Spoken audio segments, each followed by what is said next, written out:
explanation later. Okay. We are in the midst of a good discussion Sweetheart. with some seasoned women. Evangelist Alicia Garth Yes. and our sister Chrystal Ellis. Right here. We'll do more detailed introductions later. I'm your host, Stephanie Anthony, and we're talking some more. The subject on the table is women and sexual harassment, sexual abuse. And we're going to turn the mic over to Evangelist Garth. Yeah, how you doing? Again, this is a very delicate matter, but things that has gone on, and we as Black women, maybe it's Black young teens or whatever, didn't report it because they were afraid to. I didn't even look at it and and thought no more about it. Didn't tell mama, didn't tell daddy, but just was afraid, and maybe we had withdrawn. We were talking earlier about mental illness. And things like this, could cause mental illness, breakdowns, because especially when someone just don't have anyone to talk to, or know where to go, or who to talk to, or what to do. Exactly. And it's a very sensitive matter. It's nothing to be embarrassed about. Even if it's taking place now, it can be a halt. And people can realize the diverse temptations that you have put on that person. Amen. Years ago, when I went to Southern University, I was in my freshman time, my freshman year, got to get away from home, because I was kind of sheltered at home, so it wouldn't be so much that I would be doing, but I would just be free, to be with friends, talking to them or whatever. But I remember getting ready to talk to your counselors or whatever, about what you want to take classes in or whatever. But with me at this particular time, things went on.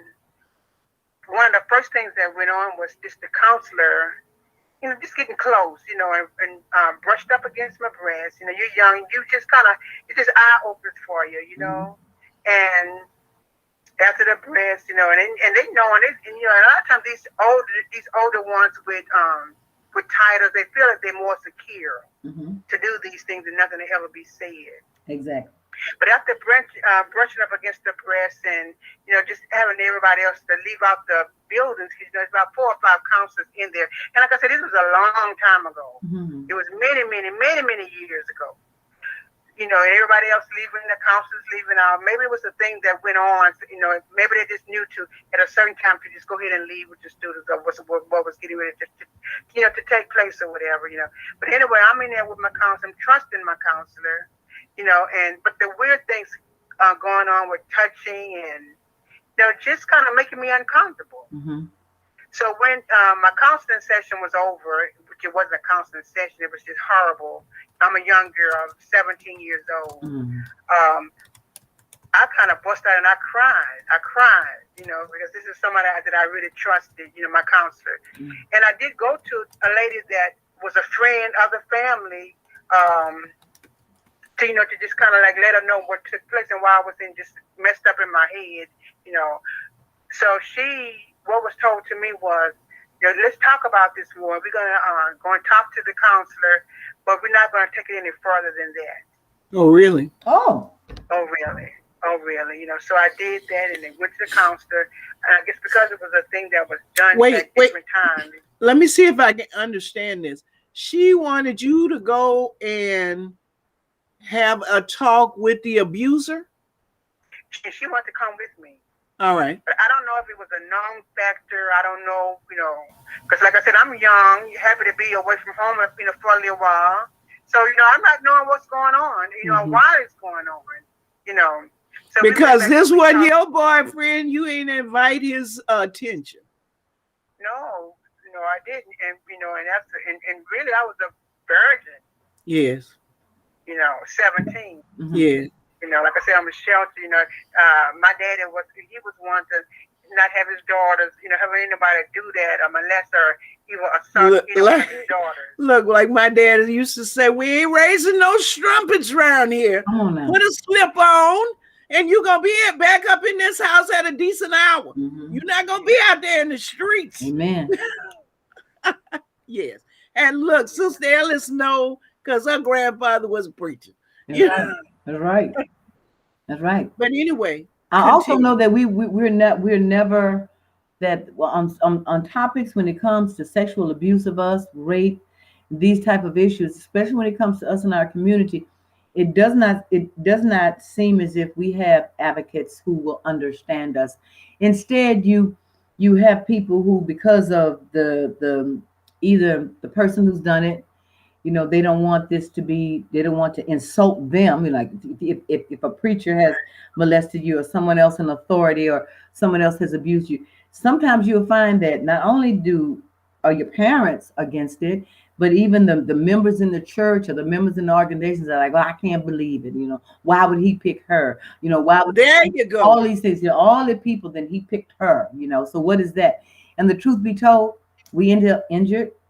We end up with severe mental problems, right? We end up emotionally dead sometimes, because who can I run to?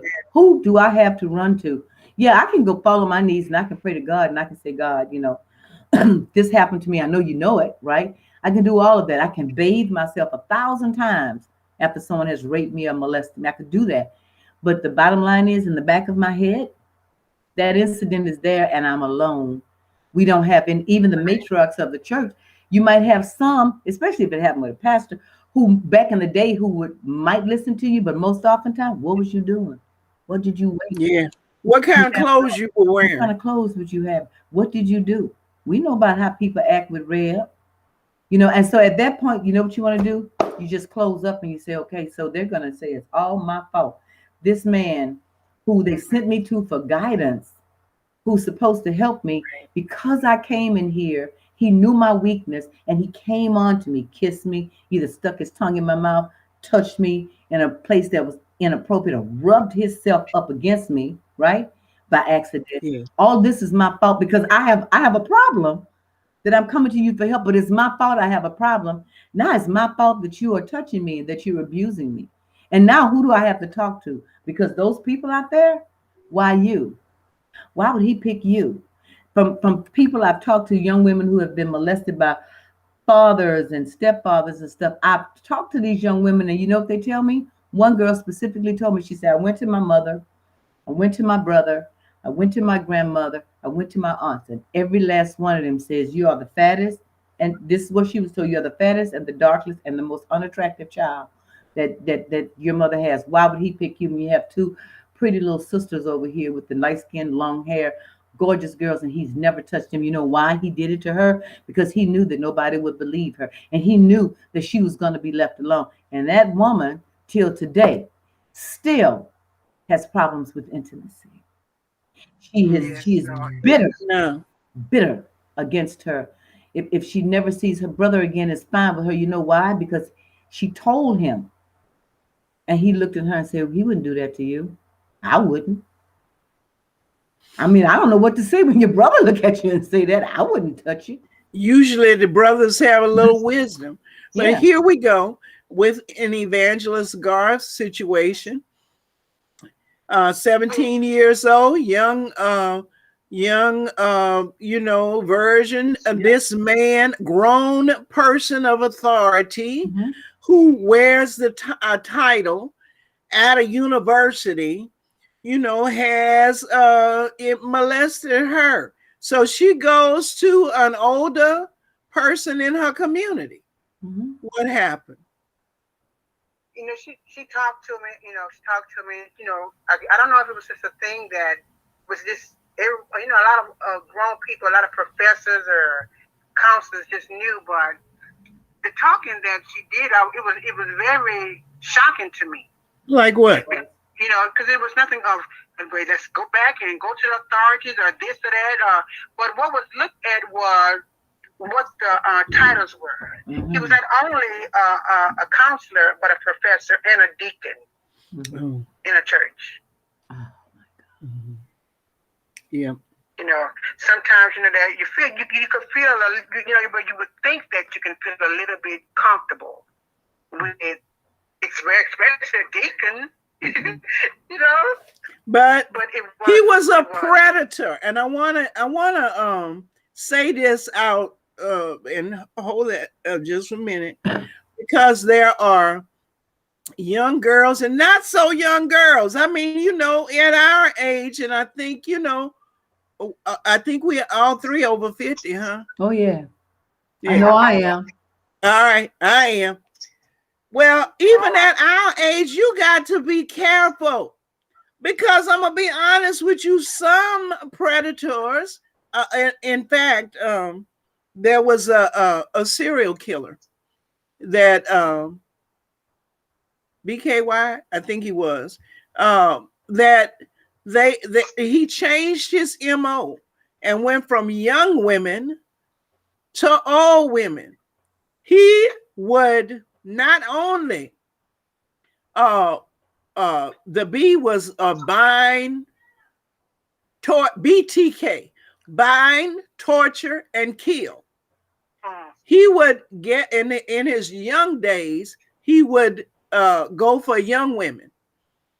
And in his older days, not only did he bind, not only he would bring them to the basement of the church where he had an office to torture them and kill them and then dump their bodies. And when they finally caught him, family man, all the things, and they asked him how come he had the same signature on old women. He said that he got to the point where he couldn't handle the young women, but he still had the desire. And so he went to older women that he could overpower. And so, you know, there's some people who say that these predators always have that instinct once they act upon it, that they will continue until they're locked up or they die, to perpetuate. Sometimes it's within families, that there'll be a whole family of predators. The father will teach the son, who will teach the grandson on how to stalk and abuse women. Now, this is we're really in their era. Now, because of DNA, because of the scientific community, they're better able to be found, but they must be matched to the DNA, and many have no criminal records. One of the stories I like to tell was about a woman. You know, I grew up on Provost Street in Baton Rouge, Louisiana, in Eden Park. But there was a woman who lived in the street behind us on Odell in a rent house. She had a daughter by a previous marriage. She married a man and she worked. But one day she realized that her daughter, she was doing the wash, and her daughter's underwear wasn't right. And so she went to her, and the girl told her that her new husband had been having sex with her, and that he told her she better not. So she comforted her child, and she sent her off to a relative. And when he came on that evening, she confronted him with it. And he said, girls will be girls. And she ought to be glad that it was him and not somebody else. She took a gun and shot him between the eyes and called the police and told them what had occurred. She did not spend one day in jail. Amen. Now, once I told you I was divorced. First of all, I had daughters, and this had happened when I was a preteen. And I would tell anybody I was going out with, if I, and I had to really know you. For you ain't even pick me up at my house. You ain't see my kids. You ain't come in no contact with them. But I tell them all the same story. And that story was about that lady. And I said the same thing. You mess with my daughters, you're going to die. Now, I'm not telling you go shoot your abuser, your child's abuser in between the eyes. I ain't telling you to do that. But I'm going to tell you this. You need to warn them ahead of the time that if they put their hands on your child, now you got to do men and women, girls and boys. If they put their hand on your child, they'll be glad to get to the law. Yes, and I know the Bible say vengeance is mine, said the Lord. Yes, he did. Yeah. And let me say this, Stephanie. Of course, we know that every social ill is a demonic force. Yes. That's why, when our children, when they're young, when we first see signs that they're troubled or that they're, don't want to go to school or different things or do different things, we need to get them mental health counseling. Man. Because if we let these things go, because, and I'm not saying some just do it because they want to. They could be, like I said, a professor, a preacher. Well, let me just say professor. I feel a little bit better saying professor, just a little bit. And they just might want to just do it. But it's so important to get our kids looked at. Because we may see signs going on, even if they're coming up. Let them get checked. Because if you don't, then it would turn into something like serial killers, different things that's horrible, and it would do an impact on people, a very bad impact, because all of these that we're talking about, they were kids, they had parents, but they turned out to be this way. And as you were saying something, a little while ago, remembered why I couldn't look no man in the eye, even now. Even now, I can't, sometimes I practice it, I study it, just to be able to do it. Because, you hear the saying, if you're telling the truth, you can look me in my eye.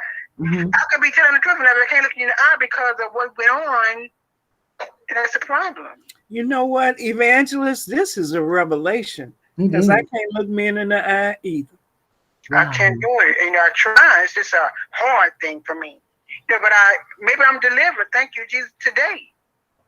And then it'll also have us to think about things that go on in our lives at our ages now. We go through things because everybody has some kind of mental illness. Yes. Whether it's being sad all the time, and maybe that's even going back to a long time ago while you're saying it. Because things are really impacted in us. It's compacted. It's just, and we struggle to do things to make our kids have a successful life. But we're going through things. Because we never talked about it. The second incident that happened to me, and I was younger than that. I used to ride all the bikes a long time ago. I used to ride my bikes to my godparents' house. And at this particular time right here, my godmother wasn't there, but my godfather was. And I, never wanted to be alone, but I never wanted him to see that I was afraid to be around him because I never saw anything. He never got out of place until that point. And I was at the counter getting water, getting something out of the sink. This is a long time ago, years and years ago too. And he came real close behind me, and I turned around and I pushed him real hard, and he fell. And I dashed out that house. I came home about to cry right now. And I finally got the nerve enough to tell my mom. And what my mom told me was, don't tell your daddy, because your daddy would kill it. But my mama didn't do anything, but just saying, don't go down there. Mm. But I was scarred. And I never told anybody. I'm so sorry that happened. Me too. To you. I am so sorry. But I do want young women and young men to realize that you're not alone. Nope. And you don't have to carry the burden of a predator all by yourself. Speak your truth and speak it until somebody listens. And I'm going to tell you why. They got to be stopped. And evil prevails when good people don't speak up. You know, that's one thing that we don't do because maybe we're afraid nobody will listen to us, care. But yes, people care.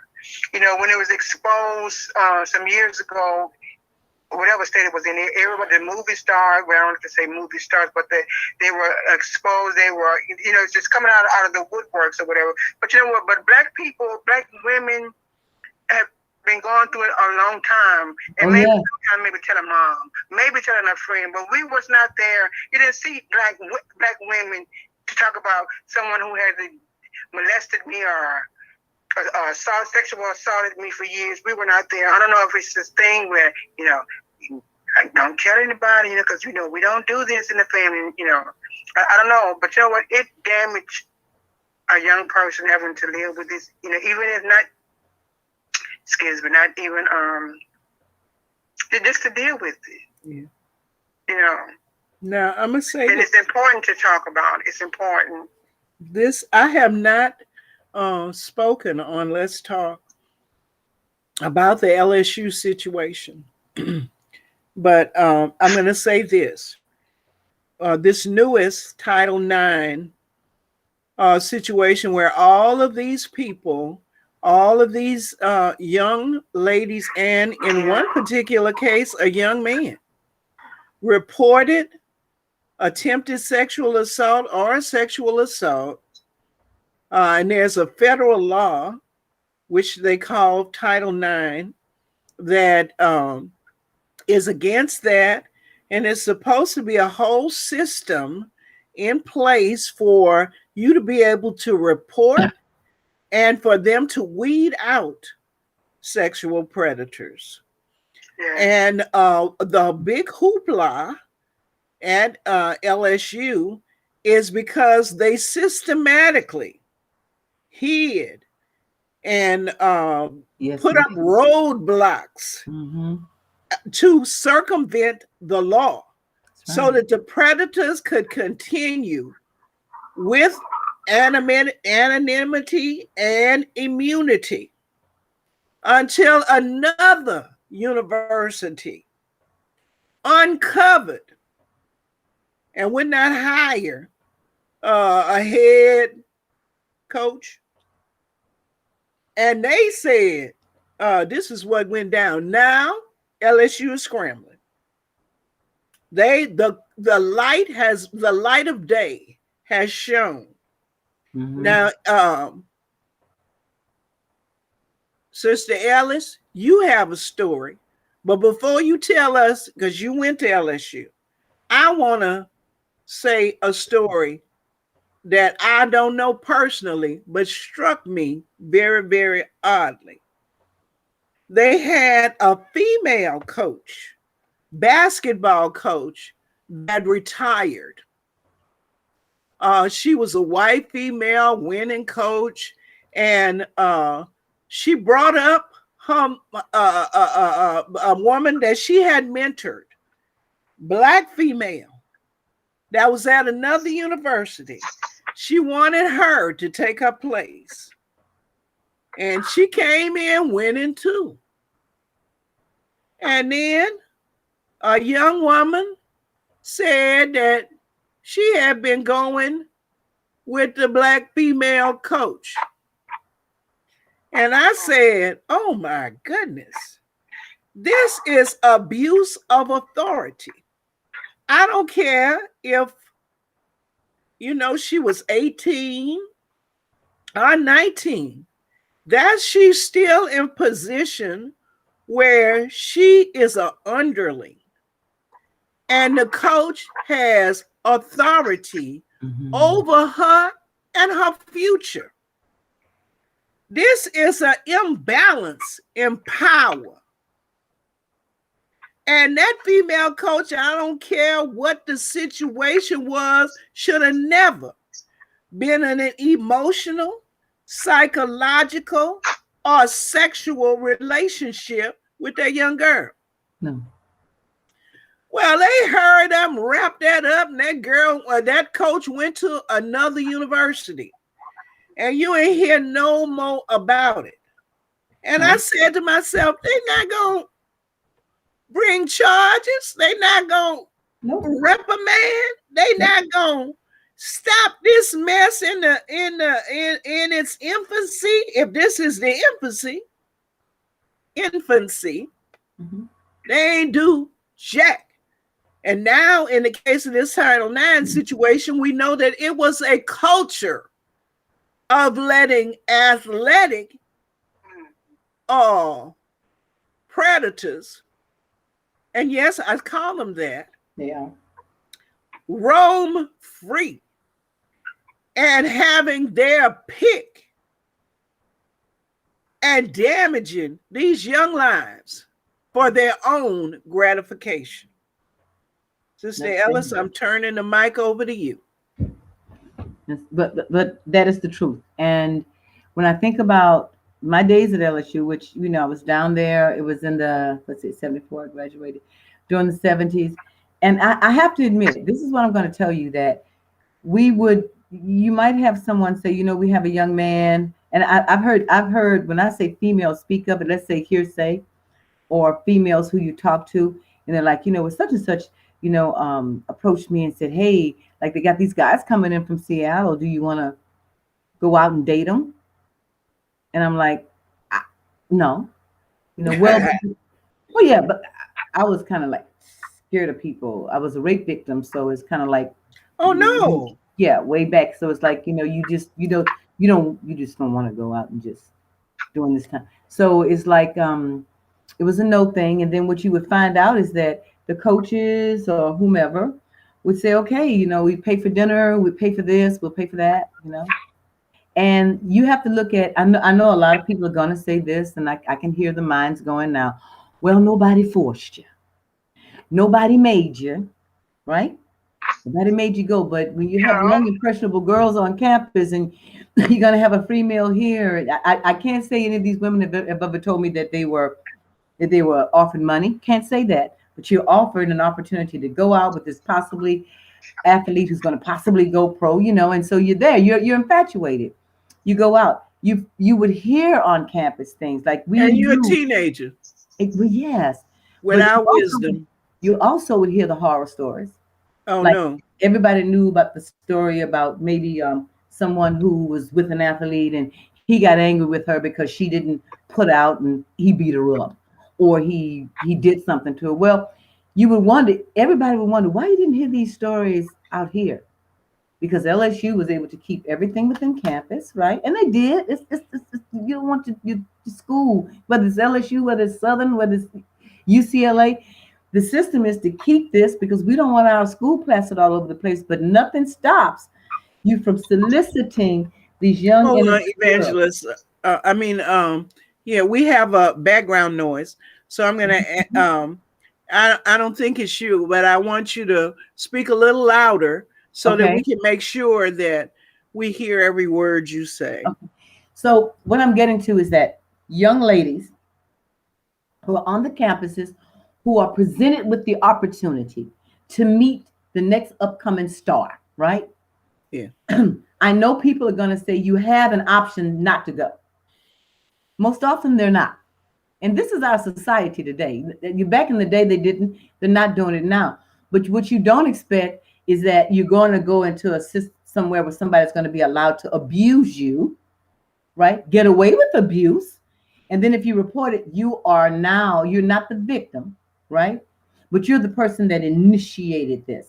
And I find this not just with LSU, you have it with LSU, you have it with Southern, you have it with, like I said, every college campus. What happens is somebody decided now we're going to tell. You have a coach who, was kind of reprimanded nationally because of sexual misconducts that was supposed to have not gotten anywhere. And this is what makes all this come out. But you got to think about this. We're hearing all this right now, and we're discussing it. We're championing and bringing it on the table. What about all those thousands of young ladies, hundreds of thousands, who have been raped, whose careers may have been stopped, who are still running around with mental issues here where nobody paid attention to them? Because as being me, and I'm gonna just briefly go through this because I don't want it to get off into me and being raped. Me, as being a rape victim, right? How did you get raped? Well, I'm always the cook. I like to cook. So my friends was getting ready to have a card party. I'm like, I'll go down here and cook. I'll go to the guy's house and cook. I'm the cooker, but I didn't know that he was going to check my purse to see if my gun was in it. And when he saw that the gun I believe I'm from a hunting family. And so I'm from a hunting family. I'm from a family that believes in keep your protection. So I was taught to have that. But when he noticed that he looked in my purse to see I didn't have it, then what he did was he pulled his gun on me and then he forced himself upon me. Then he made me sit there and wait until his friend came to pick me up to take me home as if nothing had happened. But here is the part. Yeah, that was terrible. That's why I'm talking about. I'm advocating for those who have to be silent. And I love my dad. I love my family. But because, right, we talked to the parents, because I was at his apartment and because I was down there cooking and because I may have had on my mini dress, right? My father at the time said, we're not going to put the family through this. Dad said, we're not. Let me ask you this. I know this was a long time ago. Did you go to the hospital? I mean, was there medical, anything like that? Medical? Didn't do that. I must have. That's how I can tell you about the washing. I can tell you about the washing because I irritated myself with Lysol. Oh, I was trying to clean. You were trying to, disinfect yourself. Trying to clean, right? Well, let me say that Lysol is not to be used internally or around. No, never. Any mucous membrane. Lysol is not, whether in the liquid or the spray or the wipes, to be used on the human body. That is for hard surfaces. Who I had was a completely loving and nurturing mother who kind of sheltered me and said, and was trying to explain to me, well, Reverend Ellis's granddaughter, we don't want to go to court with this. I see where they're coming from, and they're looking at, where you were down there. And so she nurtured me. But let me tell you my journey. I have a police record behind it, right? Yeah, I did, because I followed that guy around and I was trying to take him out. That's my kind of woman. I wish I had that kind of But the police, I will never forget the last time something happened.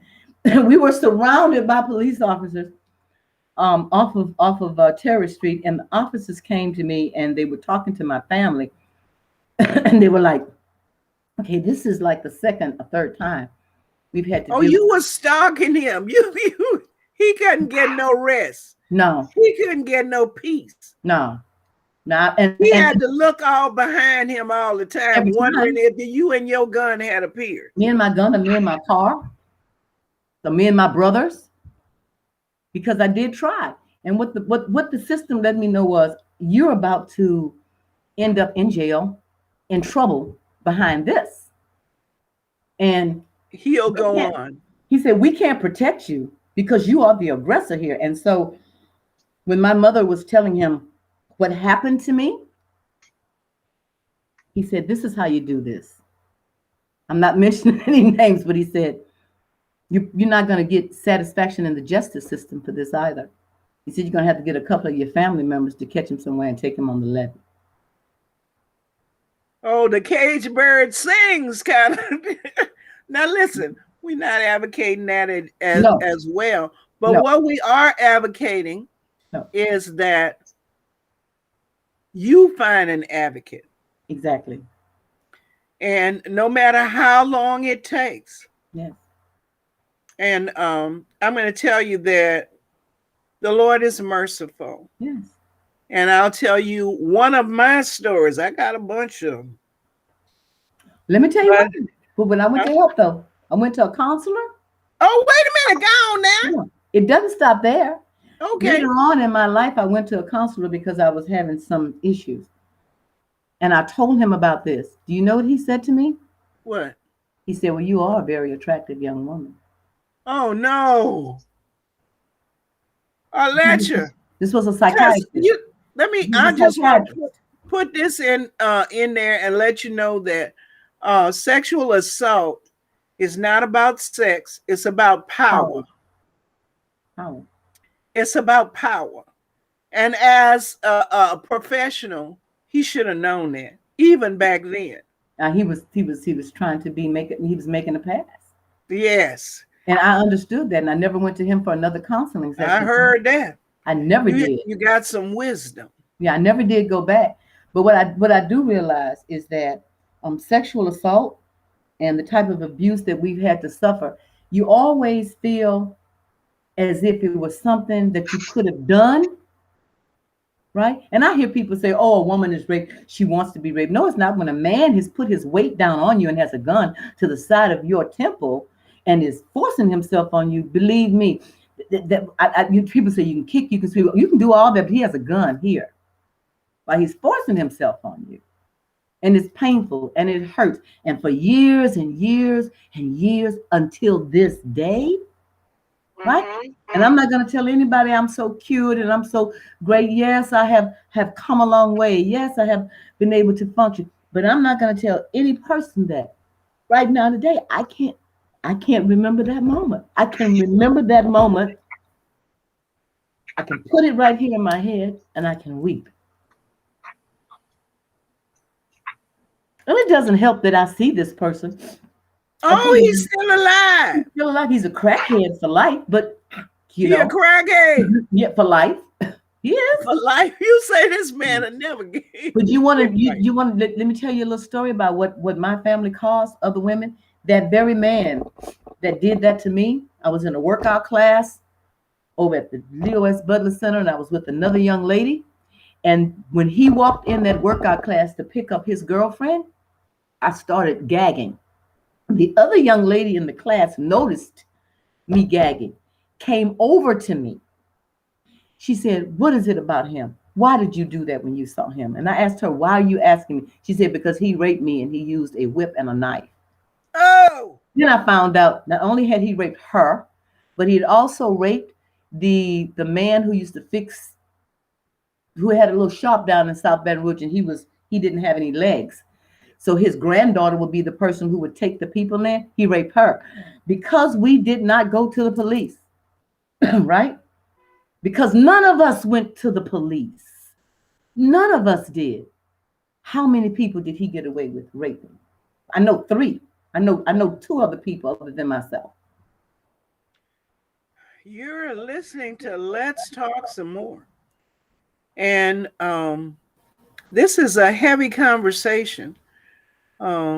Science has brought us a long way. Mm-hmm. And now you can find that DNA can exonerate or what's the word? Collaborate. Mm-hmm. And it can be your witness. Mm-hmm. You must not wash away the evidence. Don't even worry about calling your people. You go straight to the hospital. Yeah. Then you can decide about all that stuff, other stuff later. Yeah. But immediately is Immediately. my advice. Get Tested. medical Yes. attention. Now, let's say that penetration didn't happen or there was no bodily fluids. You still need psychological Yes, you do. help. You need a healing. Mm-hmm. And you say, well, Stephanie, why you don't say, well, go to the ministry? Because in my case, I had an attempted molestation as a teenager of a minister. Now, you heard Sister Ellis say she went to a medical professional and he was trying to holler. He did. He says, you are an attractive woman. I'm like, what the hell does that have to do with me sitting here needing help? Didn't go back. You have to be your own first and foremost advocate because you're worth it. Yes. And nobody has the right. I'm getting lightheaded. They don't. To invade your privacy, your being. They don't have that right. Mm-mm. Nothing you say or do got that is an invitation for them to come up on you. I know. Now, I gotta say this. We're living in very, very sexual times. Now, in my day, you would go, to the dance. We had a lot of dances. We didn't have as many as in my mom's day, but we had a lot of dances. Mm-hmm. And when my girls came up, I went to the dance with them and I didn't allow no dancing too close. Mm-hmm. But nowadays, I look at the dances and I say everything is a mating ritual. I don't understand, first of all, the lyrics are so suggestive. Today's young people, they don't even have the love songs. They got the sex songs. A young woman comes out thinking she don't have no value except as for a sex toy. Have you looked at the videos? You've looked at the videos? Have you heard, okay, I'm not a Cardi B hater. I don't hate anybody. But have you heard that song? The rap song she made? Okay, well, I'm not gonna say it on here. I need you to, when you get off, I want you to listen to that. What song? The new one that Cardi B has. You can't even say the title. It's that bad. Big bad. I'm all right. Anyway, no, I don't know her work. Yeah, well, you need. But I'm gonna say this. I don't know nothing about her work. I'm gonna go. This is just me talking. But she's one of the richest in America, and that was or is Beyonce. Mm-hmm. Now, I don't know too much about Beyonce songs. I don't know the lyrics, what they trying to say, all of that. I just know that Beyonce's dancing is not what I would like to have my granddaughters doing. Mm-hmm. It's too suggestive. And I want you to know, this is just biological, that men are very visual. And that they are very easy to get on the wrong track. Yeah. In my mama's day, man got on the wrong track and they slap him in the face. Yeah. Bam. Yeah. All the movies back from then. Yeah. They got women slapping men right and left. Yeah. Nowadays, they say something off color, you slapping them and they'll punch you out. Because they don't, it ain't that. The men don't, boys don't hit girls. They done forgot about that. No, they don't do that anymore. Well, first of all, we have to look at the sexual exploitation that has happened in society, period. That is all from where you and I were in our day and our entertainers. And also I have done some comparisons with back in the day entertainers and today entertainers. The entertainment industry is sexual, but that's all it is. And sexual. they've used women as sexual objects. Yeah, and it don't matter what, that's what all the Me Too is about. It don't matter how smart you are, how much education you have, how much qualified you are for a particular position. Yes. Men will look at you and decide that you ain't nothing but something for them to use. Yes. And they also, can we say that men also have nothing? I'm not taking anything off of us. Can we say men have nothing to imagine about us anymore? Can we say that? I'm gonna just say this. I'm gonna hold it. Hold that thought. Okay. I'm gonna say this. What is going on in society is not about what you hold personally. If you decide that you don't want to be a sexual object, you got that right. And nobody can take it away from you. If your dream is to be a virgin till you find a man that loves you beyond, that's going to make you number one, not number 2, 3, 4, 5. He got a whole harem. He don't want nobody but you. Right. From now until death do you. If you want him to make, if you want to wait and not have a string of men that they used and abused you or broke your heart, fool you, and went on to the next one, that is your right in 2021. Sure I don't care what everybody else is doing.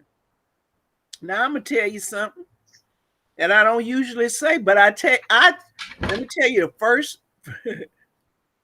I'm a single woman. Been single a long time. Me too. If I go out with somebody, by the second date, I say these words: I am celibate. Yeah. I've been celibate. I plan to stay celibate. Now, so many say the same thing. Oh, that's wonderful. That's good. Do they ask me out again? No. That's the last I see of them. Hallelujah. At least you've had a date. This is what my sister Stephanie's suggestion is. You like him, he like you. Just put it on the table where you stand. He gonna either roll with it, with an understanding that we ain't going there. You can watch all the Cardi B you want. Now look, I know what's this? Something D Stallion. Oh yeah. That I know a little bit about her beautiful body. Oh, talking all kind of noise about what she do. Stunning. What she can do. Stunning woman. What she will do. You go get the stallion. Leave Stephanie alone. You know what? And it's so terrible. You know, you say all this right here, like you talk about what you just said. I don't know the songs, by I guess the words, but you just said it. And you have a daughter, a little daughter that got to grow up. Yep. Go to school every day. To be around other little girls, and mama telling her little girl, don't be around that little girl, because I don't want you to do what she do. Because you know what, a parent should lead by example. And if that's all you're hearing mama's saying and mama's doing, I mean, what? You know, and another thing, Stephanie, that what scarred me is something my parents said to me a long time ago, and it's still there. You know, it was still there for a long time as well. My parents said, you know, expressed to his daughter that about the ejaculation, and you know, as if to say that a man supposed, your husband, your boyfriend, is supposed to ejaculate in you. And you know, that bothered me as a little girl, that stained me as a little girl, that confused me as a little girl. I'm sure it did. So, you know, and I thank God, because right now, this show is therapy for me right now. Things that I never want to talk about. Mm-hmm. So if you hear the crying or the voice trying to rumbling, I'm in therapy. And see, and mothers and fathers, people don't know what they're doing to other people. No, they don't. So that's why I suggest as a little boy, if he got problems, take him to therapy so he can get help before he can be a rapist. Yeah. A molester. Yeah. A killer. Yeah. For a long time, Black families didn't want to take our kids to therapy. Or No. because for one thing, long time ago, they wanted the checks. Yes. So they wanted you That wasn't that long ago. They still want them chicks. That wasn't that long ago. They still got them lined up in elementary school taking medicine that they don't need because they won't. Shit. And right now, you know, you've been knowing for about 4, 5, 6, 7 years ago, have children, because you know the government going to give you $1,000 for your child, and we'll have $4,700, and it ain't worth at all. But the child is messed up. The child is messed up in the head. It's not right. No, it's not. So, you know, as Black females, as Black people are prosperous, raising up prosperous young adults, this is therapy. Because I'm getting help. I'm strong in the Lord by the power of his might. Yes. Mm-hmm. You know, it's his might, they ain't mine. Because we can't be strong in the Lord in our might. Maybe for a little bit, the devil will fool us. Mm-hmm. Yeah. But when it's his might, oh, wow. I can do all things through Christ. That's why I talk about it, because I love it. Yeah. Mm-hmm. And I want to help people. Well, I'm helping people. And they need to hear our stories. Yeah. Because we are 3 African American females. I would say we're leading regular lives, right? You know, we're not. It's nothing that we're trying to gain a capital. We're not famous. But we have stories to tell. You know, and we have victories. I consider myself victorious. Amen. I still consider myself victorious. One reason I'm victorious because I'm not in jail and with a roommate named Big Betty. I used to say that. Yeah, I can say amen. Amen. I'm not in jail because look, come on now. Now, this is what I want to be of encouragement to, and I'm gonna say young ladies, but you know, young men too. Because I'm going to tell you, this society got you thinking that you need to be out there with 4, 5 women and babies all over town, not taking care of them. You not grown. They not, you know, all of this foolishness. Those are human lives. Come on. Right. And as a community, we need for you all to be sober. We need you to realize, and you got to realize young, that you are precious. Amen. And you got to act like you are precious. Amen. And when you come before demonic forces, you have to muster up all of your armor to withstand the storm. Yes, ma'am. Now, you hear people always talking about, I want to be a Proverbs 31 woman. Now, I had to tell a 12-year-old, she was hollering about, I don't want to get married. I don't want to get married. And I say, yes, you do. I say, you done listen to somebody that don't know what marriage is, what it's supposed to be. You want to be married? Have to step away for 1 minute. Someone's at the door. Right. If need be, you want to have a family, and that may not, however the Lord figures for you to have a family, you want to be able to contribute. You don't want to be all toe up from the floor. Amen. Because the devil is selling wolf tickets. You out there, the devil is trying to make you think that if you are loose as a goose and have everybody as an intimate partner, that you're going to be popular, have lots of money, have wonderful transportation, have a great home to live in, and you're going to be happy. That's not true. It's not. You're going to be used. You're going to be abused. You're going to be unloved.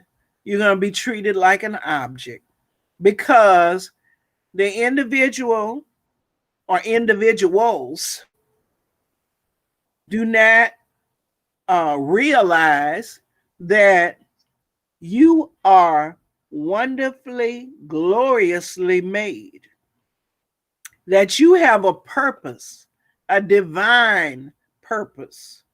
And it does not, your divine purpose is not to satisfy their lusts.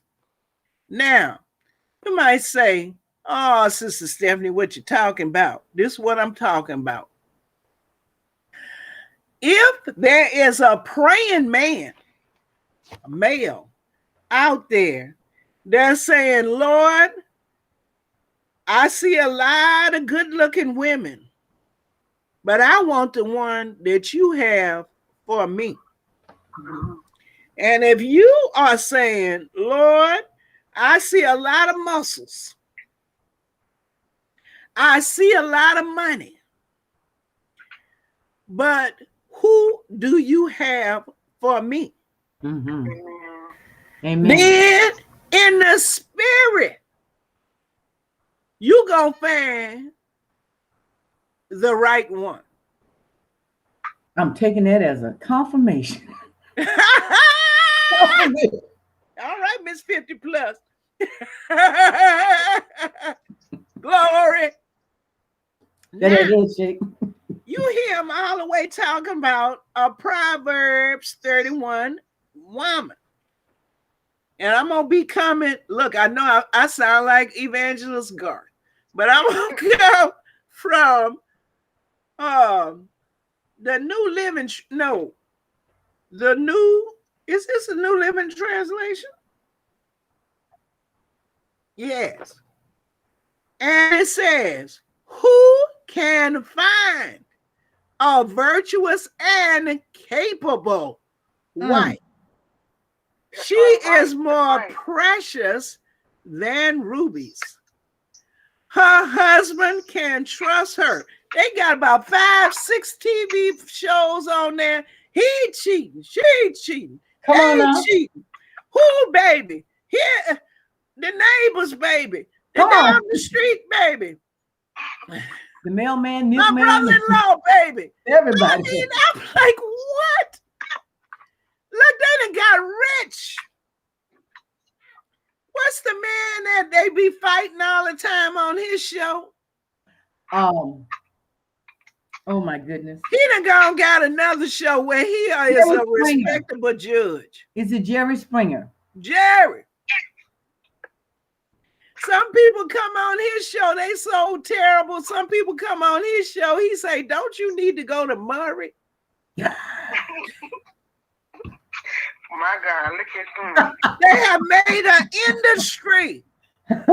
Yes, they have. Off of babies. And immorality. And we love it. We watch it. Look how much money these people are making. I can't take a little bit of it. Look, I would take one day's work. I don't know about a whole day. Usually, by one story, I'm like, oh my goodness. Mm-hmm. You know, they fighting over this man. You know what? Anyway. And it goes on to say, and she will greatly enrich his life. Man, do you want a woman that's going to enrich your life? And I'm not talking about some what you call hussy that you gonna pimp out. I'm talking about somebody that will enrich your life, make you feel like a king, and not just physically. Yes. But with the right woman, you can achieve all kinds of things. Why? Because if you go back to Genesis, God said the man should not be alone. God said that. You think you know more than God? Now, not only did he say that, but then he put together a woman for Adam. Now, if you go to him, and you can't go to him all full of lust after watching Cardi B and D Stallion. And listen to that song called WAP. Oh, I know what that is. I read it. Now, let me explain that a little bit. Please do. I know. Oh, yeah, I know about that. Okay. All right. Cardi B was a stripper. She saw all kind, you can't work it. You can't work the pole and not see all kind of the worst of humanity. Mm-hmm. These are mostly married men looking for something more, something else, something different, something strange. Because they don't have no confidence in themselves. Now you say, oh, Stephanie, they just want to see some ladies, pretty ladies dance. That's a lie. They want to imagine in the darkest of places in their minds to drink alcohol and let Satan have his way up there. They want to gamble their very souls that they could think anything they want to think, act any kind of way they want to act, and it's not going to touch their lives. Right. Now, some real deal pole dancers can shake them and bake them. They can get every dime. And I'm telling you now, I don't know that much about Cardi B, but I done read a couple of things. And I saw her on Sesame Street or something.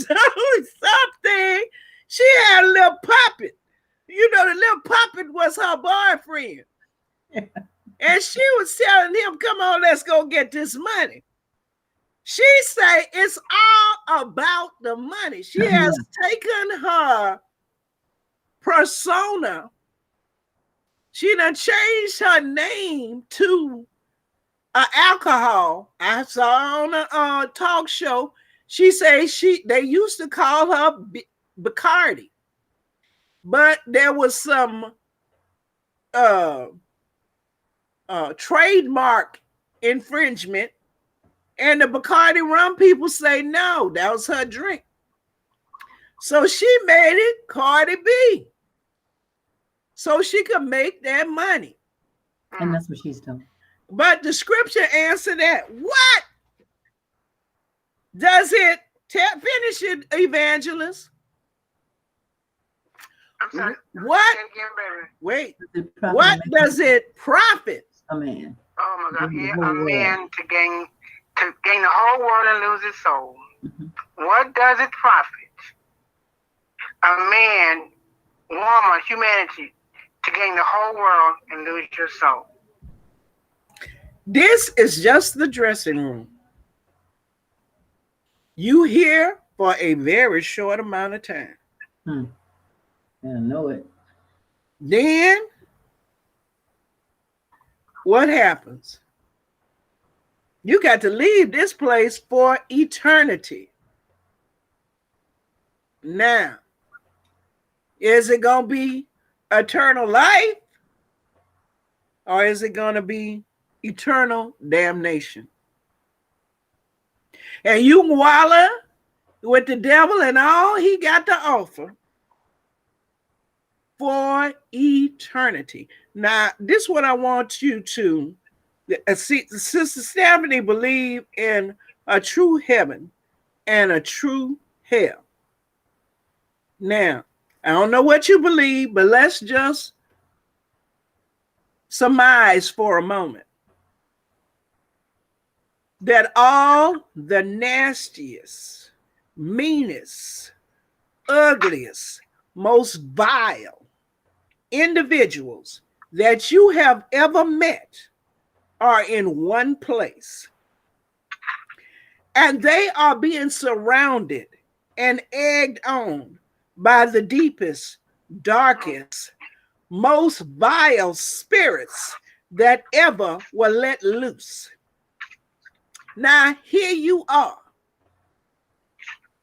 You thought you wanted to be a gangster, but now you see the real deal. Forever.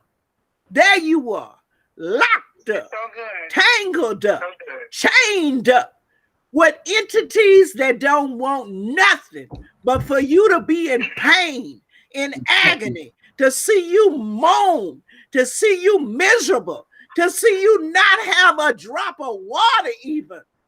That's what's waiting for you. You can act however you want on this earth.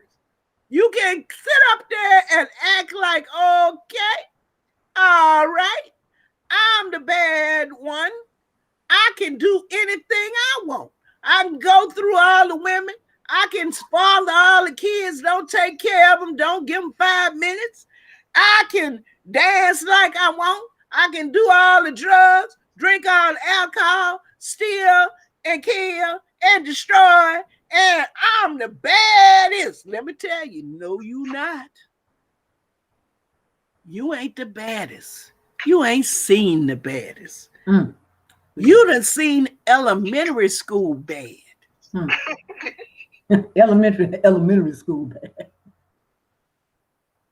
The real dirt, the real darkness is waiting in hell. Yeah, and God is so merciful. He gives us a chance after chance after chance after chance. After chance after chance after chance. And I just hope everyone can hear this and take heed to it, because we're not promised the next second. We're not promised. But if we don't live our lives like it's our last day on earth, everything that came out of your mouth is waiting. Because believe me, the devil is mad, because he don't have a chance again to make it. But we do. It's over for him. They have sold their souls to this thing called Illuminati or whatever they call it.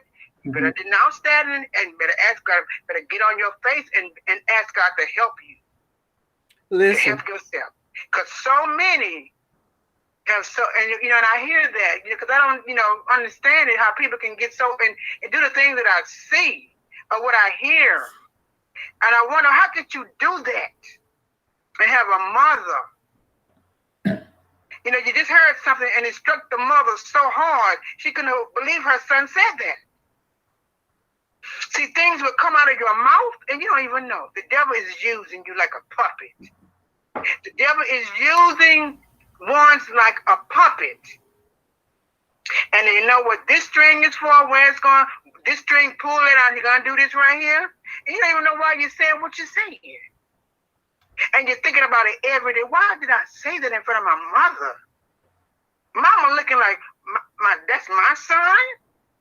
Is that my son? But when them words come out of your mouth, when you open your mouth and those words escape out of your mouth, that's when the devil knows what to hit you with.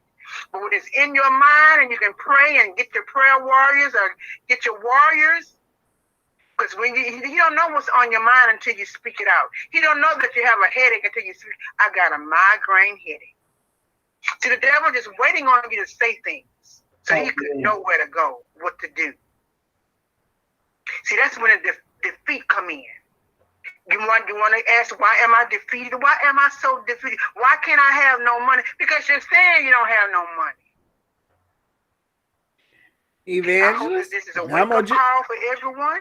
Say you broke, you be Stephanie? I agree, but I want to just, kind of bring it back home and say that you can turn to God.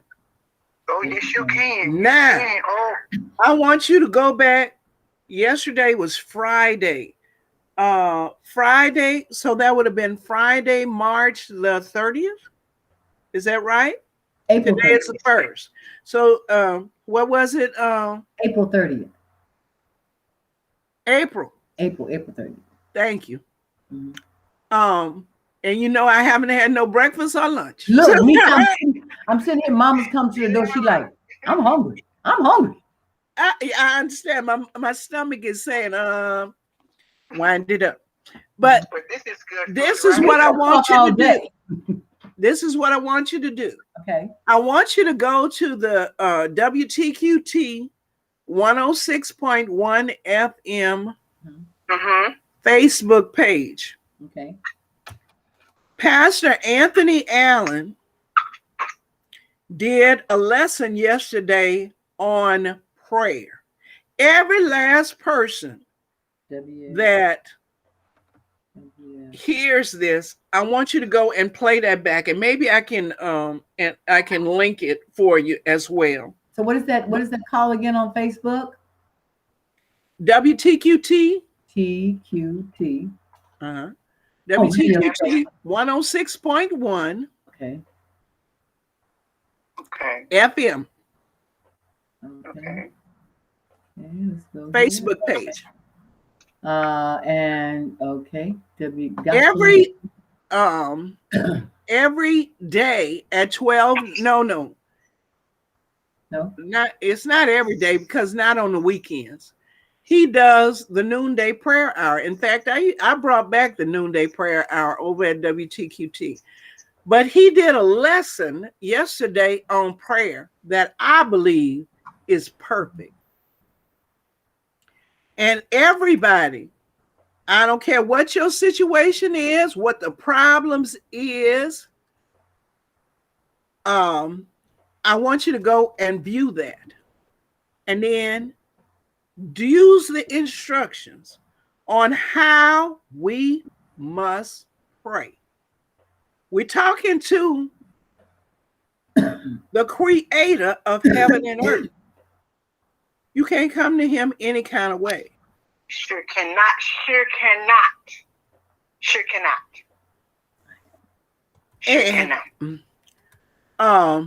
He gives wonderful instructions on how to approach God.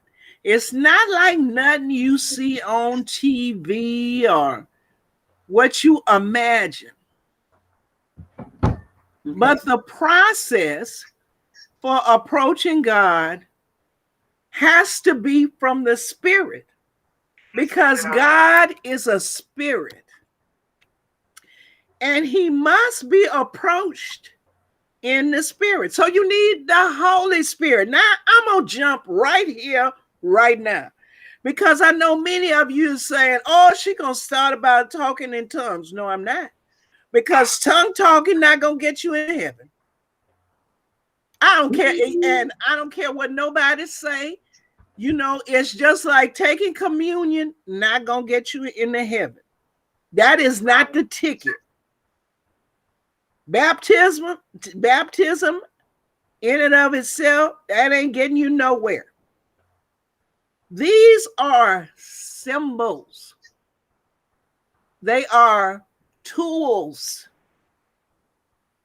They are not the answer. God is the answer. Always Oh, is. yes, Always come on, will be. God. Now, you don't need to get all tied up and tangled up in doctrine.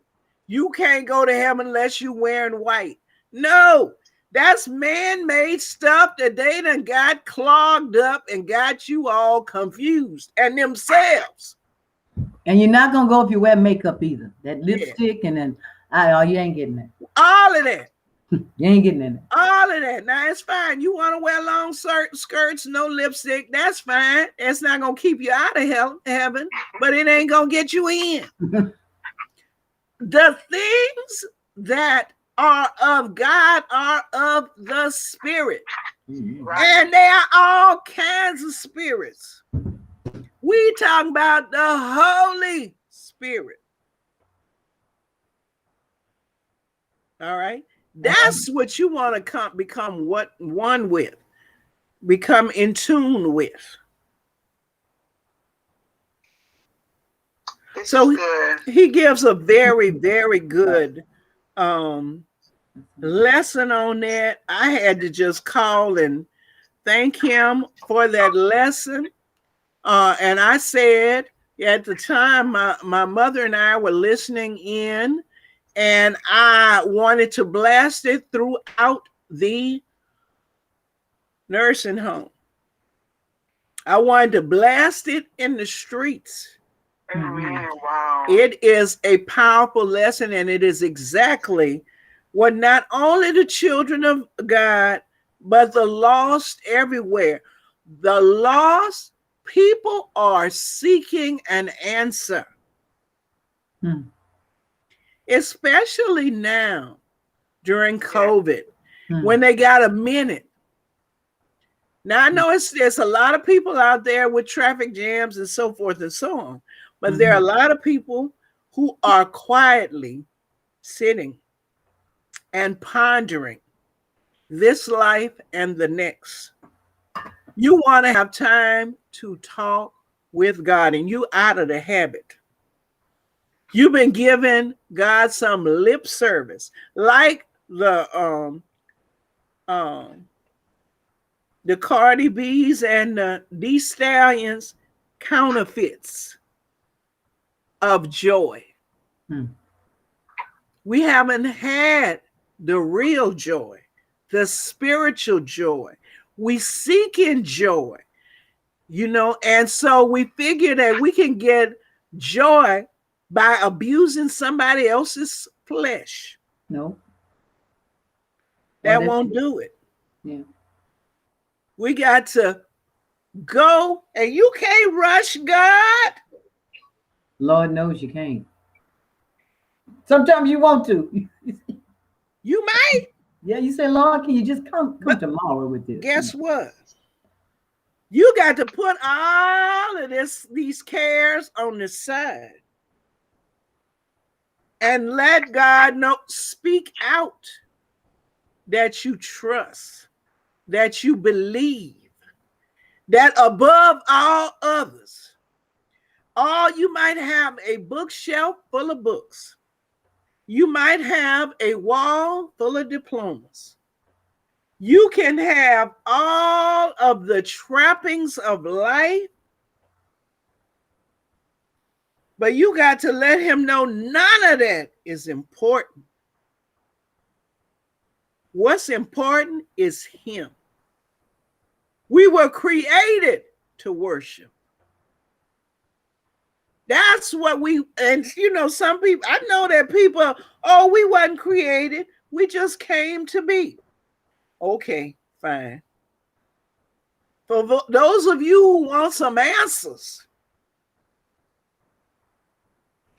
the answer is in God. That's the answer. We trust. And it's stuff far beyond our understanding. Yes, it is. Listen, I have some 2-year-old granddaughters. I was trying to explain to one that you don't pet just any animal. Better not. She's so loving, and she wanted to pet this cat. And the cat was looking. I say, let's just watch the cat. Don't put your hands out there. Well, she couldn't believe that something so cute and furry and wonderful wouldn't be just fabulous to touch. She stuck her hand out and that cat drew blood on her sweet little hand. And she looked at me in surprise. I say, let's go and get some medicine and clean this. And she was just speechless. She didn't cry at first, but she was shocked. And sometimes you just gotta watch, trust, and believe. Amen. The Lord, which Pastor Allen said, will answer prayer. You got to stop and listen. Yes, indeed. It's excellent here. And I agree, he always answers. And I tell I'm sorry. No, you go. Over and over. And we got to really realize that the scriptures tells us that it is appointed unto men once to die, then after that the judgment. So we don't know when our last day is. So we should live every day like it's our last day on earth, because it very well could be. I agree with that. And it is already appointed. So you're not gonna go before your time, but who knows God's mind as far as the people. The Bible tells us even Jesus Christ didn't know. And Jesus Christ was God manifest in the flesh. The Word of God himself. Yes, so we want to ask the questions of who was he talking to? He was talking to himself. God is 100% spirit and 100% man. That's right. Jesus is God manifested in the flesh. Now she getting heavy with you. I'm gonna just say this. Going back to you gonna go watch that with Reverend Allen. Yes, go. I can't wait. But I'm just gonna say this: that he begins with God always. Reverend Allen answers prayers. And he prayed the scriptures. That's right. Always.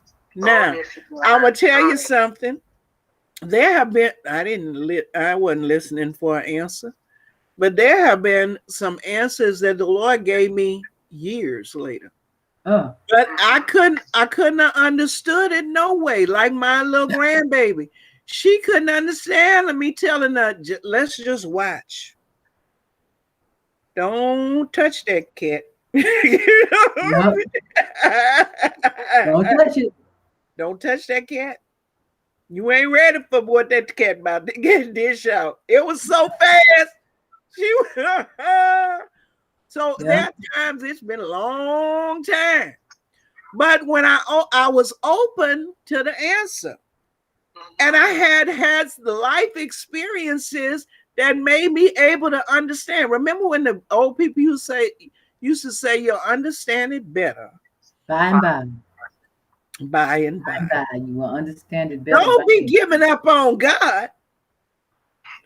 Because he won't. You couldn't understand it anyway. You ain't have the material. You got to keep searching, keep looking, keep watching. Keep reading that Bible. Every time you read it, you get another revelation, something else. Oh, we've been 84 minutes. But let's talk some more. God be with you. God bless you. Thank you so much. Thank you. I've enjoyed this so much. You and Evangelist Garth. This has been a pleasure. Yes. And I thank you so much for opening yourself up, revealing yourselves, and enabling others to be able to get a glimpse of what's possible. You are not alone. You've been sexually abused, molested, raped, You're not by yourself. Nope. Happens. And I believe there's an epidemic going on. We are all over 50 years old. It was going on well before your time. That's right. Yes. That's right. I think there's a scripture in the Bible that tells us a whole situation. What was it? One of was it who had 12 sons? Somebody, their sister got raped. Mm-hmm. Right, you're right. And the brothers was like, oh no, he not. And he was like, oh, to his father, who was plenty rich. Mm-hmm. Go and buy her for me. Get her. I got to have her again. And the brothers was like, okay, we gonna get him and all his people. Mm-hmm. Y'all get circumcised and we'll consider a marriage, a matchup. Now, why I'm going down this road? Not for so much the details of the story, but that young woman was not thinking that she was going to be attacked that day. It's not your fault. Nope. It's not your fault. No, it's not. Don't take that burden and let it inhabit in you. Mm-mm. And I don't care how long ago it was. Seek some help. Yep. God bless you and keep you. Bless you too. Bye-bye. Till Bye-bye. next time. Don't forget to send me an address so I can send you the book. I will. Okay. Bye, y'all. Nice.